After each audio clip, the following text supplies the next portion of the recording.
ekonometrika. Normalitas merupakan asumsi penting dalam ekonometrika.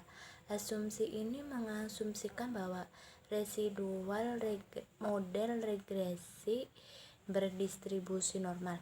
Hal ini memiliki implikasi yang signifikan pada estimasi dan pengujian hipotesis.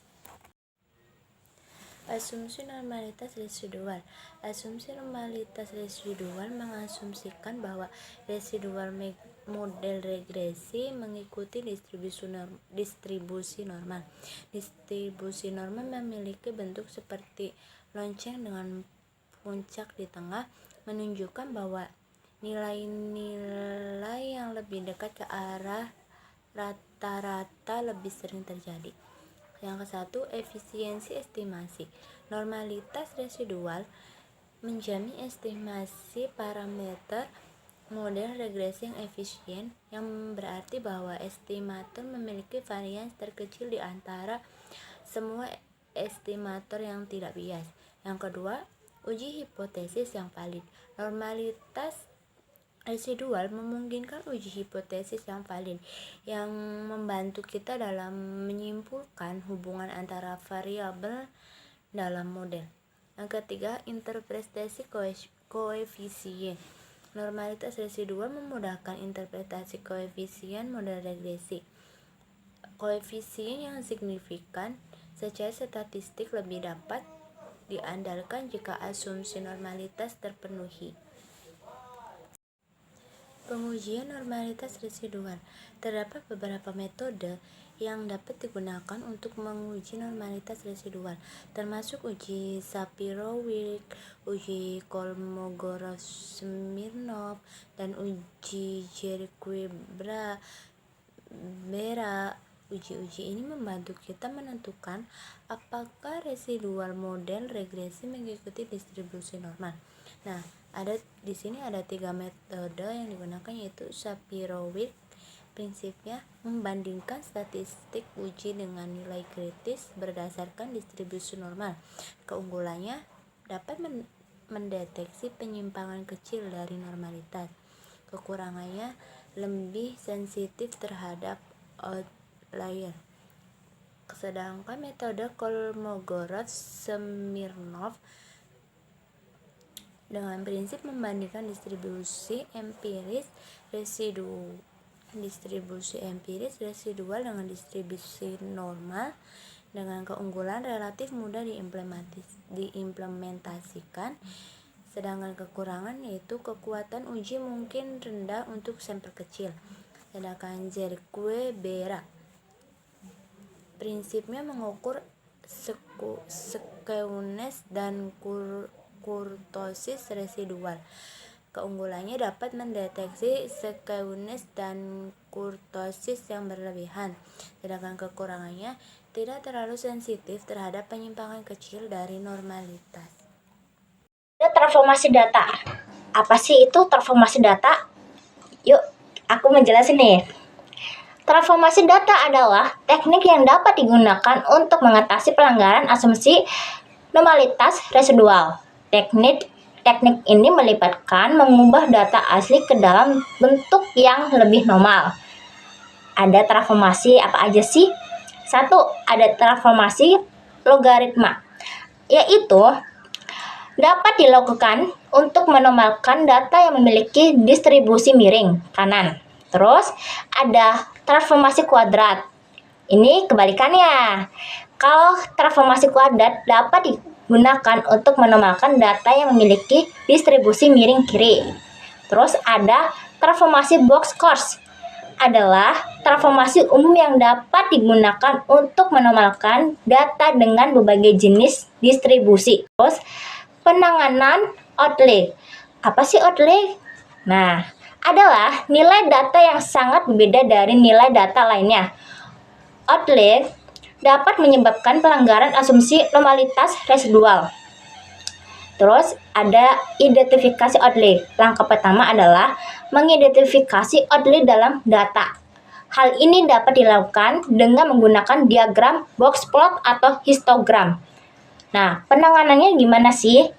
Penanganannya dapat dihilangkan dari data atau ditransformasikan. Penghapus outlay harus dilakukan dengan hati-hati untuk menghindari bias dalam data.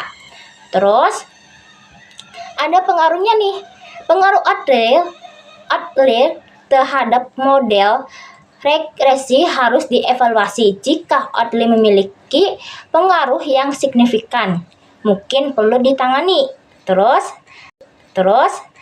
ada nih aplikasi praktis normalitas ekonometrika.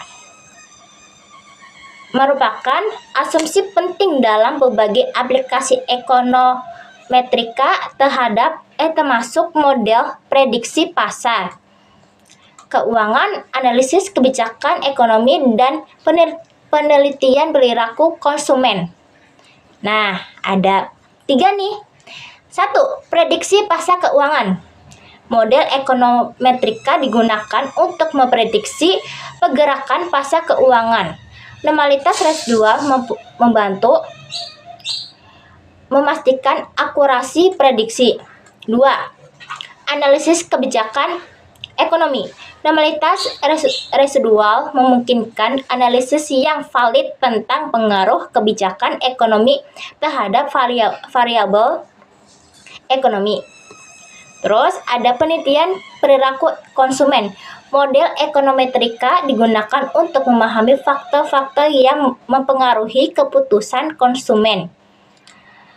Normalitas residual memastikan keandalan hasil penelitian.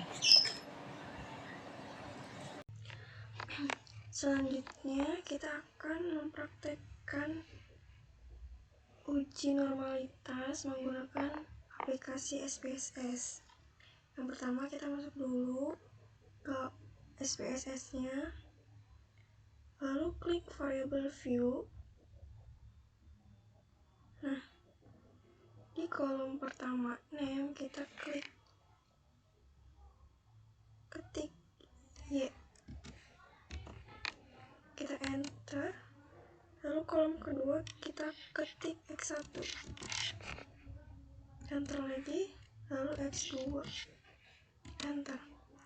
Nah, untuk kolom label kita isi dengan harga saham. Kolom kedua kita ketik isi dengan PER, dan ketiga ROI, enter. Sudah. Setelah itu kita klik data view. Nah, di sini sudah diubah menjadi Y, X1 dan X2. Lalu kita masukkan data yang akan kita uji. Kita masukkan. Nah, ini data-data yang akan kita uji. Setelah itu kita klik analis, klik deskriptif statistik, lalu ekspor.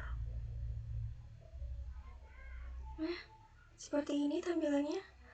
Setelah itu harga saham kita pindahkan ke dependent list, PER kita pindahkan ke dependent list, dan ROI kita pindahkan ke dependent list. Lalu kita klik plots, centang normality plots with test, continue, lalu oke. Kita tunggu hasilnya.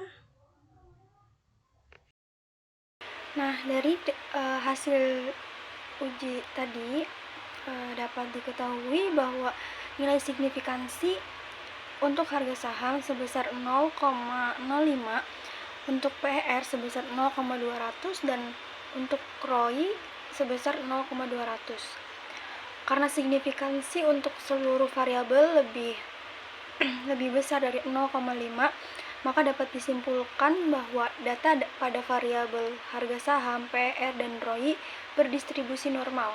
Angka statistik menunjukkan semakin kecil nilainya, maka distribusi data semakin normal.